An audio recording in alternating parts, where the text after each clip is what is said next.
Self-absorbed people aren't always loud or flashy or arrogant. Sometimes they're actually polite and kind, and sometimes they're even self-critical. And sometimes, or a lot of times, they're us.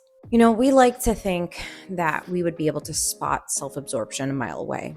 But the truth is, a lot of times it wears a disguise. It kind of looks like confidence, or it looks like, oh, I'm relating to you, or it looks like even vulnerability.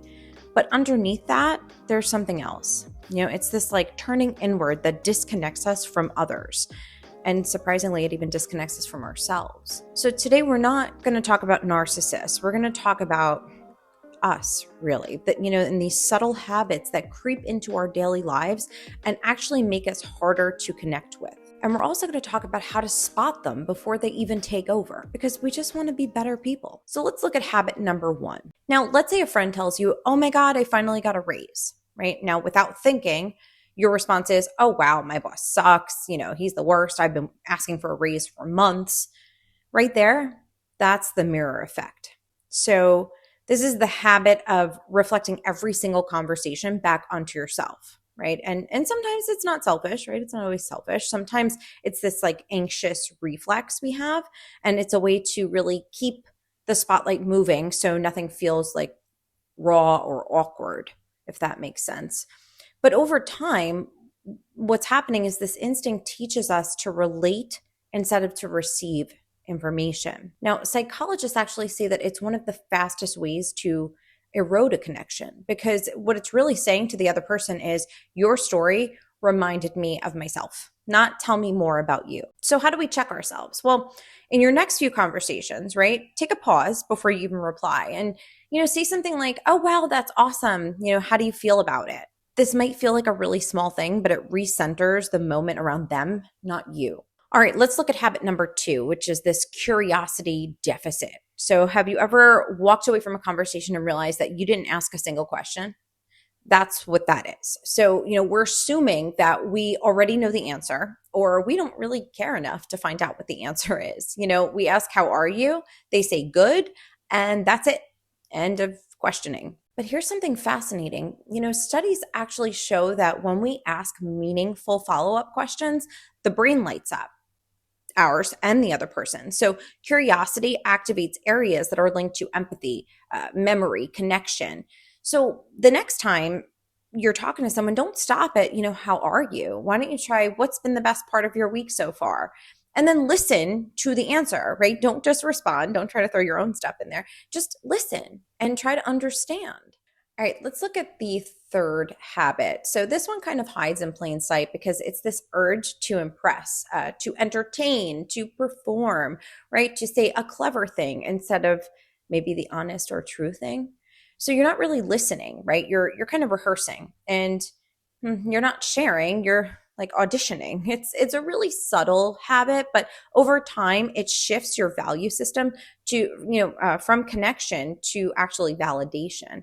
And research shows it's often rooted in something called approval addiction, which I have that, and that's this need to constantly confirm your worth through other people's reactions.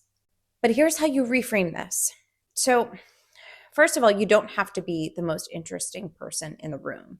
You just have to be interested in the other people. And that actually makes you more likable.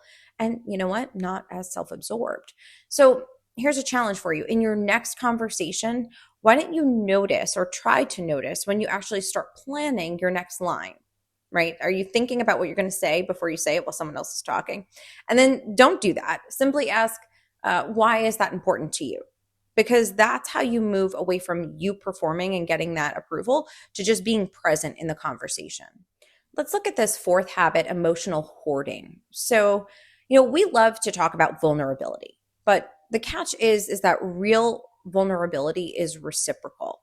So emotional hoarding happens when we expect others to carry our feelings, and we never make room for theirs. So, you vent or I vent, right? We unload, we process, and then we leave.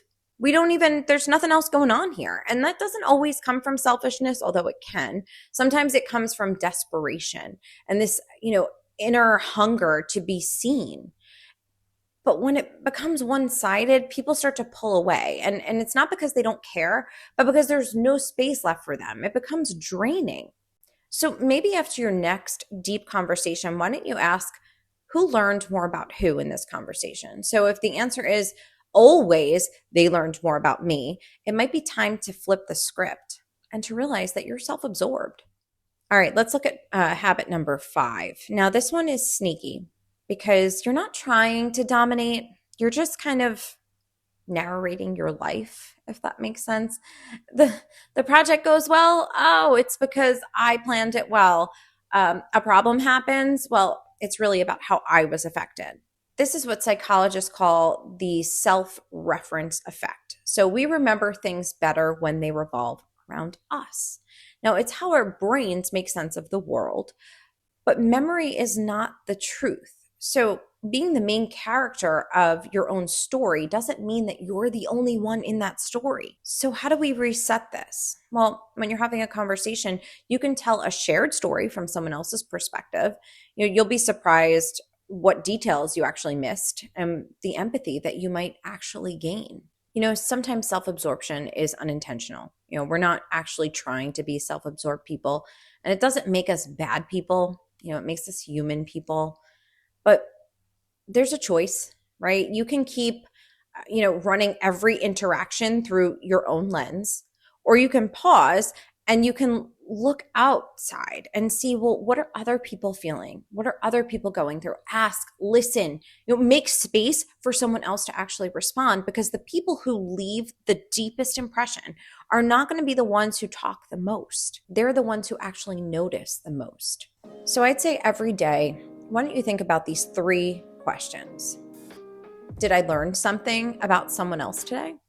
Did I listen more than I actually spoke? Did I leave someone feeling heard?